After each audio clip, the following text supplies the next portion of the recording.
ഏറ്റവും കൂടുതൽ പേരൻസിൽ അലട്ടുന്ന ഒരു ക്വസ്റ്റ്യനാണ് കുട്ടികളുടെ ബിഹേവിയറൽ ചലഞ്ചസ്. എന്തുകൊണ്ടായിരിക്കാം എൻ്റെ കുട്ടി ഇങ്ങനെ ഒരു കാര്യം കാണിക്കുന്നതെന്ന് ഇപ്പോഴും ഡോക്ടേഴ്സിനോട് പേരൻസ് എപ്പോഴും ചോദിക്കുന്ന ഒരു ക്വസ്റ്റ്യനാണ്. ചില സമയത്ത് നമ്മുടെ സെൻറ്ററിലേക്ക് വരുമ്പോൾ ആ റിസപ്ഷൻ ഏരിയയിൽ കൺട്രോൾ ഇല്ലാതെ കുട്ടികൾ ചിലപ്പോൾ ഓടുന്നതായിട്ട് നിങ്ങൾ കണ്ടിട്ടുണ്ടായിരിക്കാം. അല്ലെങ്കിൽ പെട്ടെന്ന് ജമ്പ് ചെയ്യുക, കുറേ സൗണ്ട് ഇമിറ്റേറ്റ് ചെയ്യാൻ നോക്കുക.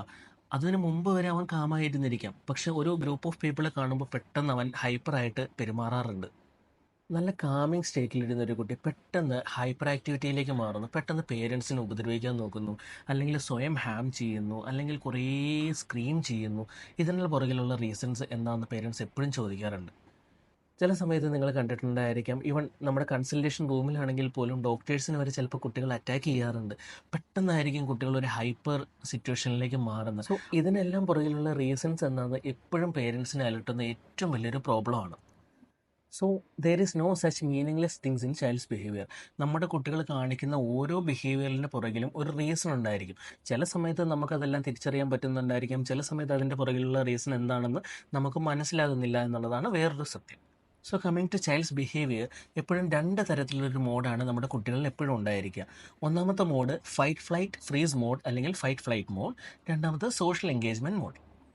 നമ്മുടെ കുട്ടികൾ എപ്പോഴും നമ്മളോട് കളിക്കുകയും ചിരിക്കുകയും കാമായിട്ടിരിക്കുകയും സ്കൂളുകളിൽ നന്നായിട്ട് പെരുമാറുന്നു, ബാക്കിയുള്ളവരോട് കറക്റ്റായിട്ട് കമ്മ്യൂണിക്കേറ്റ് ചെയ്യുന്നു, അവൻ്റെ സോഷ്യലൈസേഷൻ എല്ലാം കറക്റ്റാണ്, അവൻ്റെ ബാക്കിയുള്ള ആക്ടിവിറ്റീസ് എല്ലാം കറക്റ്റായിട്ട് വരുന്നു. സോ ആ ഒരു സമയത്ത് നമ്മുടെ കുട്ടികൾ എപ്പോഴും സോഷ്യൽ എൻഗേജ്മെൻറ്റ് മോഡിലായിരിക്കും ഇരിക്കുക. സോ നമ്മുടെ കുട്ടികൾ പെട്ടെന്നൊരു സഡൻ സ്ട്രെസ്സിലേക്ക് പോകുമ്പോൾ നമ്മുടെ ഗിയർ ഓട്ടോമാറ്റിക്കലി ഒരു ഫൈറ്റ് ഫ്ലൈറ്റ് മോഡിലേക്കായിരിക്കും ഷിഫ്റ്റ് ചെയ്യുക. പക്ഷെ നമ്മൾ പെർസീവ് ചെയ്യുന്ന ഒരു കാര്യം അതൊരു ഡേഞ്ചറസ് ആയിട്ടുള്ള സിറ്റുവേഷനാണ്, അല്ലെങ്കിൽ ലൈഫ് ത്രെറ്റനിങ് ആയിട്ടാണ് നമ്മുടെ കുട്ടികൾക്ക് ഫീൽ ചെയ്യുന്നുണ്ടെങ്കിൽ എപ്പോഴും കുട്ടികൾ ഫൈറ്റ് ഫ്ലൈറ്റ് ഫ്രീസ് മോഡിലേക്കായിരിക്കും പോവുക. അവരൊരിക്കലും സോഷ്യൽ എൻഗേജ്മെൻറ്റ് മോഡിലേക്ക് ആയിരിക്കില്ല വരിക.